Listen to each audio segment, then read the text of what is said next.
বিয়েতে মেয়ের বাড়িতে বরযাত্রী নিয়ে গেলাম 246 জন। মেয়ের মা বাবা আড়ালে ডেকে আমাকে বললেন, বাবা তোমাদের না 100 বরযাত্রী আনার কথা ছিল। বললাম, বাবা আমি পরিবারের ছোট ছেলে, সবার শখ বিয়েতে আসবে, কি করে না বলি বলুন তো। সে না হয় ঠিক আছে, আগে থেকে বললে ভালো হতো। এখন ওদেরকে একটু বলে দাও, খাবারের সামান্য দেরি হবে, সবার আয়োজন করে একসাথে খেতে দিব। আমি বললাম, বাবা আপনি টেনশন করবেন না, আমি বলে দিব।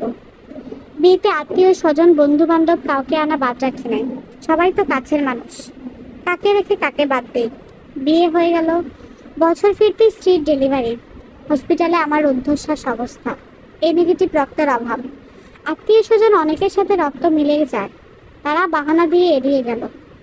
রিকশায় উঠে রওনা হলাম কলেজগুলোর উদ্দেশ্যে।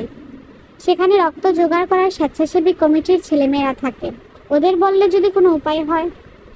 আমার ছটফটানি দেখে রিকশাওয়ালা মামা বলল, মামা এত ঘাবড়াইছেন কেন, কার কি হয়েছে? আমি বললাম, রক্ত লাগবো, জোগাড় হয়নি, স্ত্রীর ডেলিভারি। কি রক্ত লাগবো? এ নেগেটিভ। মামা আমার তো এই রক্ত, আমার কাছ থেকে রক্ত নেবেন? শেষমেশ রিকশাওয়ালা মামার রক্ত দিয়ে স্ত্রীর ডেলিভারি হলো। মাথায় হাত রেখে দীর্ঘশ্বাস ভেবে ফেললাম। বিয়েতে গোষ্ঠীবদ্ধ হয়ে কাদের নিয়ে খাওয়ালাম, কাদের আপন ভাবতাম। এই বিপদের দিনে আমি একা, কেউই নেই। রিকশাওয়ালা মামার নাম্বার নিয়ে রেখে দিলাম।